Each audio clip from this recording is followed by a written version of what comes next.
Good afternoon, folks. It's Freddie Vasquez. This is your lunch break news break. Join me.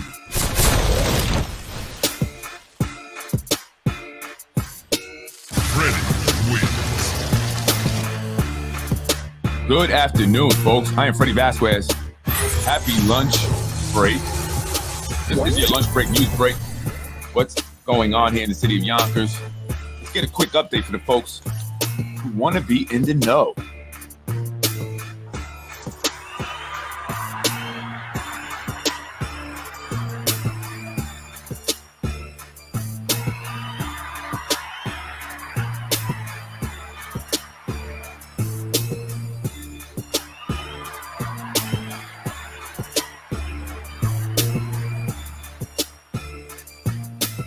You're watching Basement Politics with my dad, Freddie Vasquez. That's right, folks. It's Freddie Vasquez. This is Basement Politics. Good afternoon. Happy lunch break. I wanted to come on real quick just to let you know that I will be back on this evening. I want to talk about salaries and some of the pay raises that city employees have received over the past 4 to 5 years. Some of these raises happened during the pandemic when much of the country was at home. Many people were losing their jobs or had lost their jobs due to lockdowns. However, some individuals here in the city of Yonkers managed to get increases, pay raises. I'm getting a lot of information. Sources are just reaching out to me more and more. Individuals that actually have, a lot of information, inside information, that have known a lot about this for many, many years. And they're reaching out to me now.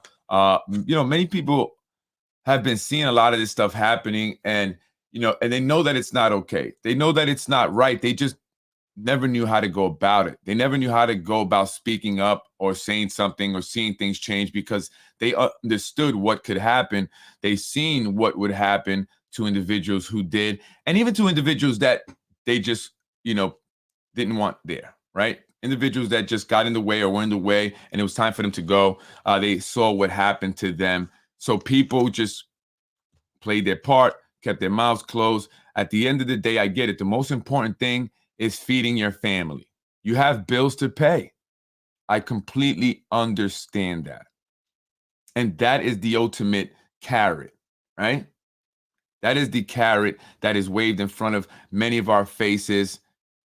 And it's hard to walk away from it. Especially now in this economy, it's very difficult to walk away, especially if you're making over $100,000 a year. But if you're making over $200,000 a year, like many city employees here in the Yonkers are making. And so I wanted to discuss that because that has an impact when we talk about the city budget and deficits and why things are not getting done. We have to take a look at this. And it's not just the salaries that they're making, okay, but it's the pay raises, the increases that have been given to certain individuals that just do not make sense. It just don't make sense. Today, I'm hearing that Liam McLaughlin sent over the Mike Cater investigation or whatever evidence they have over to Mimi Roca, the Westchester County DA. But I'm being told that it was supposed to be handed over first to the city council. And then if they saw anything that warranted it being sent over to the Westchester County DA, that it would be sent over. And I said to this individual, well, maybe they did look it over. Maybe they saw something or they think they see something and they sent it over. Or maybe it's just a stall tactic, right? Send it over to the DA. Now it's sit in the hands of the DA. Let them investigate. And this investigation should last another 4 to 5, maybe a year, right? And by that time, hopefully, Mike Cater will not have any steam, any funding, any support. He'll be a lame duck, dead duck, sitting there helpless without any chance in the world of running for, and let alone winning the mayor's race. I think that's what it is. I think it's a stall tactic. I mean, if something was there, why not announce it? Why not make it public? Why not say, hey, look what we found. This guy, Mike Cater, was committing illegal, or doing illegal things as city council president. Why not? Why not announce it? right? Why not show everybody? It's been over a year or so, right? However long. Why not say something? So I want to go over these salaries. I do want to talk about that. I also want to talk about the Mike Cater investigation now being in the hands of Mimi Roca. I thought she already had it. Excuse me. I said, hey, Mimi, where's the decision? Why have you not rendered one? So pardon me, Mimi, if I was wrong. I apologize because I will do that. I don't care if I'm wrong, right? It's how we become right when we know we're wrong. So Barry McGoy, is that how you say it? Barry McGoy? Barry. How did this happen, Barry? Let me, I think I may have commented with some individuals you related to, maybe. I don't know. I'm not sure. Barry, and I'm not picking on you, Barry, but I'm just, you're one of the names on the list. In 2017, Barry was earning $125,000 a year. In 2018, Barry got an increase of $5,000. He was now earning $130,000. A year later, in 2019, he got only a $1,000 increase, according to the sources and the information that is being sent to me. And that's 2019. 2020, however, from $131,000, his salary jumped up to $234,000. 2021, it went up to 263. So we have 5 years there. We see an increase of $130-some thousand there, almost $140,000. The biggest increase is coming during the pandemic when everything's supposed to be shut down and we're not supposed to be, doing much business. I also hear that a lot of people got a lot of money paid in overtime during the shutdowns when no one was at City Hall. It was empty, yet there are many employees, and I'm getting the documents sent to me, folks. So I will have these documents that received all this overtime pay. And now I'm not going, again, it's a weird thing here in the city that I'm realizing, people want to see the right thing done, but people are so embedded and integrated and connected to the city, even those that want to see the right thing being done, that it's hard to go all the way into this, because then you eventually come up to a point where now the individuals that are wanting to see maybe the Spanos exposed, right, are now saying, hold up, this is going to show something about me that I may not like. Because at some point, many people took some kind of benefit that may not have been ethical. Hey, I get it. I understand it. Wasn't hurting anyone. It was victimless. It's only an increase of $100,000 in my pay raise in less than 2 years. It's perfectly fine. It's not a big deal. It's not going to hurt anyone. But it does. It hurts our entire city, because then we look at our schools. We have so much that we're lacking there. And if you do that over a certain amount of time, decades, that's a lot of money that is siphoned from the city of Yonkers. And therefore, we have the situation that we're in now. And now Mike Spano, the mayor, says, well, in order to actually improve Yonkers, we need to bring in luxury developments now. After all these years, we couldn't improve this. Why? Because we were giving employees all this money. We wanted to make them happy, right? And so we have to discuss that, because that's very important. Anyone going in there who truly wants to make change has to acknowledge this. You have to look at this. Right. And I'm not talking about every single person making over $100,000 a year, but I'm going to say, let's take a look at the individual making $274,000 a year, $290,000 a year, more than the mayor. So we have to see why that is. Liam McLaughlin, the inspector general, who recently, according to sources, multiple sources, handed over the Mike Cater investigation to the county DA's office, Mimi Roca, went from $97,000 as a councilman, which I'm hearing, to $197,000 in a matter of 4 years. But also people are questioning, why was he even made inspector general when he's so embedded in the community, has friends everywhere, family members working for the city? Can he ever truly be, ethical?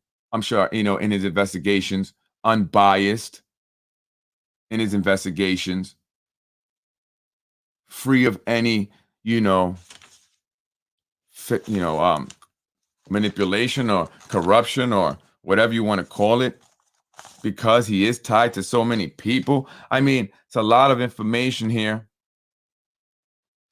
I mean, from individuals in DPW, and I'm not picking on people, but again, I'm hearing about individuals, high on heroin while at work. And again, remember, we had a 16-year-old killed by a DPW worker drunk driving a van. I'm still wondering if it was a DPW van, a city van. Some people saying it wasn't, it was his own. We really don't know, right? And then a school bus that my son was in crashes into another city car. No one mentions it. Thank you to the parent who spoke out. And parents will be getting together about this because our kids should not be involved in accidents and then be called on as witnesses, speaking to police and not notify the parents. That's not okay, especially when they're 6 years old and 7 years old. That's not okay. So there's a lot of stuff here that needs to change. I get it, right? So I got a lot of stuff I'll be on tonight. I just want to talk about this. I'm going to have some information. I'm going to have documents. I'm going to go over that stuff. So I want you to tune in tonight at 8 o'clock, folks. It's a lot of information. I mean, some of it's incredible. Some of it is unbelievable. We'll also talk about more about the term limits, ending of the term limits. Also, I want to go back to when they extended it, right? I hear that was a crazy, situation when that happened. I hear that, they went at midnight on a Sunday and stood there till about 4 a.m. And I hear there was a lot of pressure put on individuals to make that decision to extend the term limits. Police and city vehicles have blocked, parking lots and stuff, and would not allow the public into this meeting. They were purposely kept out. Why was all this, needed? Why did they need to have the public kept out? Why was it done on a Sunday at midnight? And is that what's going to happen again when we, see this ending of term limits? Are they going to do another Sunday at midnight? And are they going to try to block us out this time again? And I say us because I want to be there when they do that. Absolutely. And I think it's important that we're all there. And I think that people should all come out if you are against it. Ending term limits. Again, it's not about, for me anyway, it's not about any specific individual. It's just about our democracy. We cannot have individuals just continuing to hold positions for as long as they want to. Anyone on any level of government. Ultimately, I believe on a bigger, scale, that our democracy is truly being attacked from the top down. Because what's happening here in Yonkers, believe it or not, it's not happening just here in Yonkers. It's almost exactly the same thing in other places, like it's one big plan. Let's go in there and eliminate term limits, something the Democrats are doing in many cities across the country. So is this coming from Washington? Is this part of the plan? Excuse me. So I want to talk about, a lot of this stuff anyway today at 8. So join me. It's going to be interesting. I want to talk about the ending of the term limits. I want to talk about how that went down when they extended the terms to 3 and how that went down and what happened at that meeting. And then let's go discuss some of these raises that people were getting or have gotten over the years. And the drug use problem among some are city employees who are testing dirty and still are being allowed to be at work. I mean, for heroin, that's crazy. Heroin is bad, man. That'll make you sleepy. But I hear a lot going on. And it's literally a lot starting to come out. This was, it's predicted. It's the age of light. I mean, I could go too deep, but I don't want to lose you guys. So I'm going to keep it, But I would love to go super deep with it, guys, and connect it to Yonkers. It's the age of light that we're in. The Mayans predicted it. That age started at 2012. That's what they meant by the end of the world or the end of the time. It wasn't the end of the world, but the end of an age. Now we are in the age of light, and that means that everything is going to come to light, the truth. Everything will be exposed. This is true. This is being prophesied by Mayans. So if you look at Yonkers, things are starting to come out. People are speaking out. You have insiders, super insiders speaking now. And they want to do it anonymously. And I said, listen, you're gonna be, as long as you could provide me the information, I can verify things, you will remain anonymous. As long as you're not trying to set me up, you will remain anonymous. I got you. So Continue to reach out to me. Thank you to the individuals who reach out to me for the textbooks that were being thrown into the dumpsters. Some of them still in the box, not even pulled out the box. And I just thought that was a shame. So I collected a lot of them. You know, I don't know. We could use them. I know we have the daycare center. I'm sure we could do stuff with that, especially in our after-school program when we do our tutoring with high school students as well. Chemistry, biology, math, reading, language. A lot of good books just in the dumpster. So thank you for that individual, anonymous individual. Thank you so much. So continue to reach out to me, politicwithfred@gmail.com. Please continue to contact me. I appreciate it. A lot of more people. Again, someone recently contacted me, and I'm also doing a lot of research as well. So I'm going to be pulling some stuff together, and it's going to be good. Join me tonight. I'm Freddie Vasquez. Oh, man, we're in the age of light. And next is the age of love. So once everything comes out to light, then the love is going to be there because we're going to root out the evil. We're going to shine the light on the evil. You know what I'm saying? And then it's going to be the age of love. This is true. This is true.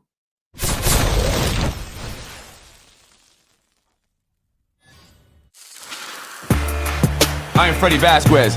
Join me tonight at 8 p.m. Let's talk about the salary raises, increases that many individuals have gotten. Why were they given these increases? Let's also talk about the Mike Cater investigation. We're hearing that it's been handed over to the DA's office. This is coming from several sources. By the way, Jake Espinoza, a guy that likes to comment on my page a lot, also mentioned that Mike Cater would be arrested. It's going over to Mimi. How'd you know that, Jake? Who are you, Ron? Are you Ron Madsen, Jake? Ron? I don't know, but we're going to just find out who you are, Jake. We're going to find out who you are. That's for sure. So we'll discuss that. Now the investigation is in the hands of Mimi Roca. What does this mean for Mike Cater, who recently spoke with me and said, I'm running for mayor. I don't give a what. Let's go. Listen, I'm just relaying a message. I do it with passion. You know, I'm not even angry. I'm passionate. Don't mistake the two. Right? So I'll be talking about that. Join me. Let's talk about the drug problem here in the city of Yonkers, not just among the homeless, but also among city employees who are doing work while under the influence of heroin, according to sources close to the situation. You're hearing it first here. And check out the cement truck that's built over there on Central Avenue. I'm Freddie Vasquez. Join me tonight at 8. Have a great rest of the day, folks. Freddie wins. Fatality.